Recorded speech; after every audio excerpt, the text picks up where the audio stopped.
This is the entrance where we come in and where my son also come in. I have to come to my bedroom window, which is on the inside of the courtyard, to make sure that he gets past safely.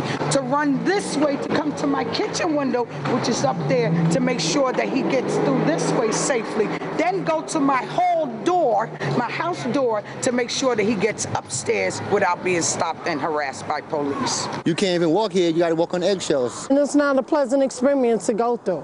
And it's embarrassing when you have people over, they call it Fort Knox, and nobody wants to come and visit you. Your family doesn't even want you to live here. So when we see police, we don't like them. We don't want to talk to you because all we've seen is you abusing us. People here pay rent, we're taxpayers, we work hard, and we deserve some kind of respect and consideration from New York's finest. And you have a lot of innocent bystanders and people that work and have a 9 to 5 that they feel that they're being harassed. And it's not fair. Nobody wants to come home and get up and go to work and have to go through that.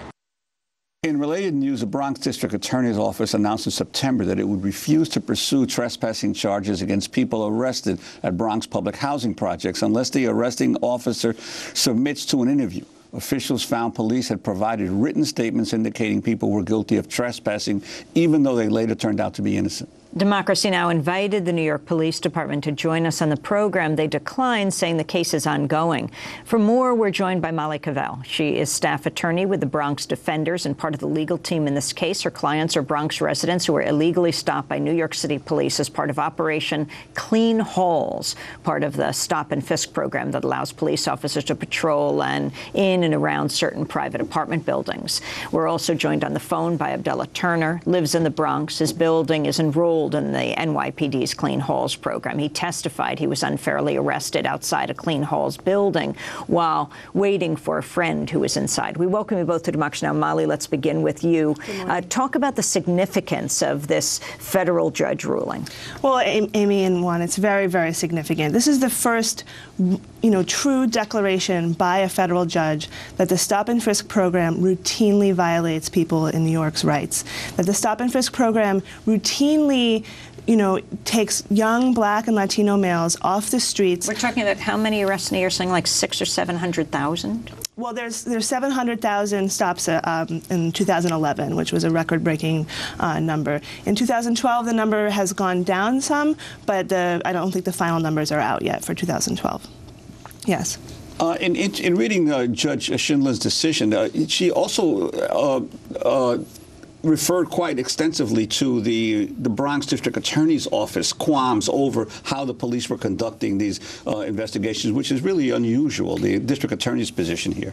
It's extremely unusual. I don't know of another case where the District Attorney's Office was testifying against the police department's policies.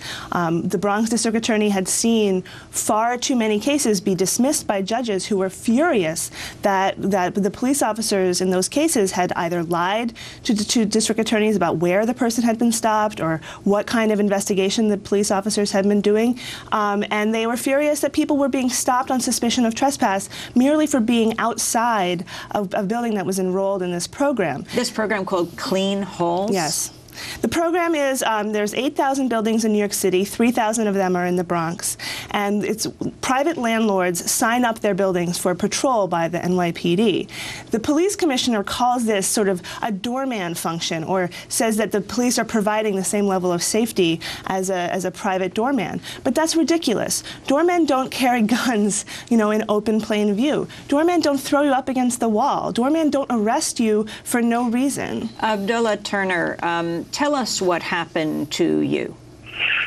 Good morning. I was on my way to a party with a friend of mine. She had came to my house and woken me up to go to this party. So we said our goodbye to everyone in the house, and we made our way to the party. It took us some time. The party's not that far from my house, but we were talking. Once we got to the building, she stopped me and told me she had to return the sweater to someone else who lived in the building next door.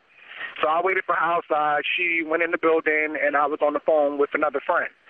So while I was talking to my friend on the phone, pacing in front of the building, the cops came up behind me. I didn't even see them because I had my back turned to the way they approached. They got out the car, and one of them snatched the phone out of my ear.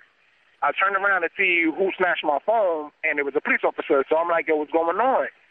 he stopped and he was like, do you live here? He asked me. I told him, no, I don't live here. I'm waiting for a friend of mine upstairs. You know, she's turning the sweater. We going to a party in the next building. He asked me some other questions. He asked me for my ID. I gave him my ID. I answered his questions, and he took my ID and my cell phone and went into the building with another one of the officers. I was outside with the third officer who continued questioning me until my friend came out. My friend came outside, and she asked him what's going on, and I told him that was my friend I was waiting for. So after that, he radioed in to the other officer telling them, you know, that he got the friend. They came outside immediately, and the officer who snatched my phone, he started asking her questions. So she answered his question. She gave her her ID, and they said all the stuff they had to say. They searched her for whatever she had on her. They separated us. They had her against the wall, and they moved me to a car in front of the building. There, he pointed to a sign that said Operation Clean Hall and asked me did I know what it meant. I expressed to him that I didn't, and he then told me that I'm trespassing. I said, how could I be trespassing if I'm outside? So then he told me I'm going to jail. He told me to turn around, and he handcuffed me. Abdullah, we have 5 seconds. What happened next? 5 seconds, we went to the precinct. When I met the lawyer, Molly Cavell, and back and forth. I met my lawyer, Shayna Kessler, and then back and forth to court like 8 to 9 times.